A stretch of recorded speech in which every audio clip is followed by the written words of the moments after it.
The air cracked with gunfire, echoing against sandstone walls that rose like jagged teeth from the canyon floor. Smoke drifted through the dry air, the bitter smell of black powder cutting against the heat of the Arizona sun. Men crouched behind boulders, rifles clenched in white-knuckled hands, their voices hoarse from shouting. Above them, figures moved along the rim, swift, silent shadows against the rock. Arrows hissed downward, striking the earth with a thud, and the cries of the wounded cut through the chaos. The settlers trapped in the canyon knew what it meant. They were in Apache country, and the walls that hemmed them in were about to become their grave if they faltered for even a moment. By the 1850s, the deep canyons of Arizona had become the center of a grinding frontier war. The United States, fresh from the Mexican-American War, had pushed into lands that had belonged to Mexico only a few years earlier. But these lands had older owners still. The Apache people, Chiricahua, Coyotero, and others, knew every pass, every spring, and every canyon. For generations, they had defended them against intruders. When settlers began driving wagons and livestock into these valleys, the response was fast and fierce. What followed at Horseshoe Canyon was not an accident, but the collision of two worlds unwilling to yield. The canyon lay in treacherous country, a narrow defile that bent in a sharp curve, its walls so high and close that from below a man could not see the sky without tilting his head. To a wagon train, it looked like a route through the desert toward water and grazing land. To the Apache, it was a natural trap, a place to punish intruders who dared to enter. When a group of settlers and freight haulers moved into the canyon in the mid-1850s, they believed they had outrun the dangers of the open desert. Instead, they had walked into an ambush. Accounts from the time describe how the attack began without warning. One moment, the canyon was silent, except for the creak of wagon wheels and the calls of livestock. The next, gunfire and arrows rained down from the rim. Apache warriors, hidden in the rocks above, unleashed a storm on the wagons below. Oxen bellowed and collapsed in their harnesses. Men dove for cover behind wheels and stones, firing upward at shadows they could scarcely see. Women and children huddled under wagons, praying the flimsy wood would shield them from bullets and shafts splitting the air. Captains' journals and letters later preserved by survivors describe the chaos of those opening minutes. The settlers tried to turn their wagons into a barricade, circling them tight in the bend of the canyon. The effort was desperate, but it offered at least a wall to shoot from. Smoke thickened until the canyon itself seemed to choke. The heat from the midday sun made the stone radiate like a furnace. Apache voices rang out from above, yells that carried both fury and triumph as they pressed the attack. For the settlers, time stretched into a nightmare of loading and firing, praying each shot might hold the enemy back. The Apaches, skilled at fighting in this terrain, used the heights as their shield. They moved swiftly along the rim, shifting positions, never offering a target for long.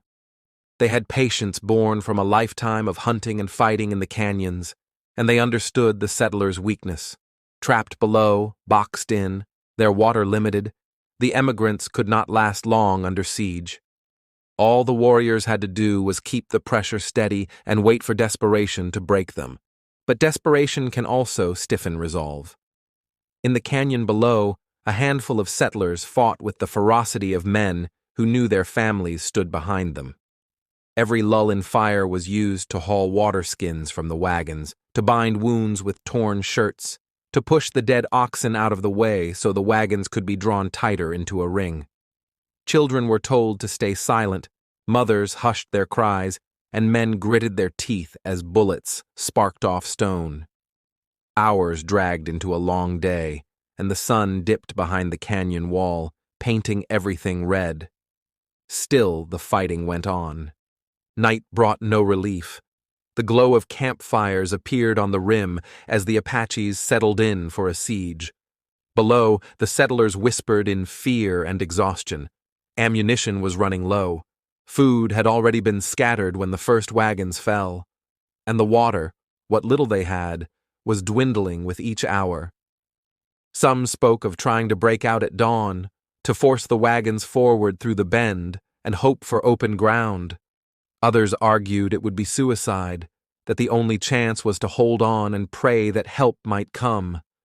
But no cavalry rode nearby, no army patrols roamed this deep into the canyons. They were alone. At sunrise, the attack came again. Apache warriors surged along the rim, firing downward, their arrows darkening the sky. The settlers answered with what little ammunition they had left, each shot now more precious than gold. Horseshoe Canyon rang with the crash of rifles, the cries of the wounded, the terrible silence of those who no longer moved. Still, the wagons held. The circle, battered and splintered, stood like a final line between survival and death. By midday, smoke filled the canyon again, mingling with dust kicked up by frightened animals and the acrid tang of spent powder. Some settlers tried to dig shallow pits under their wagons, clawing at the hard earth to give children a place to hide. Others prayed aloud, their voices trembling as shots cracked overhead. In the pauses between volleys, the sounds of the wounded carried through the canyon.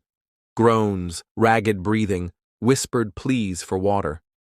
Survivors later remembered those hours as worse than the attack itself, when waiting became its own kind of torture. The exact toll of Horseshoe Canyon would be debated for years. Some accounts claimed that nearly half the emigrant party perished, cut down in the crossfire or taken when the barricade finally broke.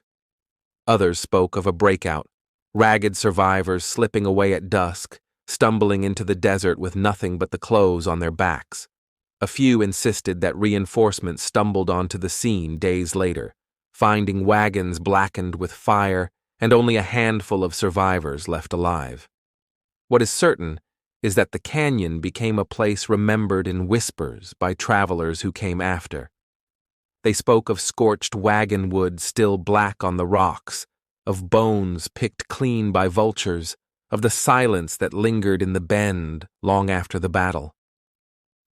For the Apache, Horseshoe Canyon was one victory in a war that would stretch on for decades. They were defending their homeland, their families, their way of life against forces that seemed endless. For settlers, it was a warning written in blood. The land they sought to tame would not yield without cost. The canyon itself, unchanged and indifferent, still bends the same way today, its walls towering over anyone who dares to pass. But to those who know its story, every gust of wind carries the echo of rifle fire, and every shadow on the rim hints at warriors watching still. Thank you for listening to Deserted Trails.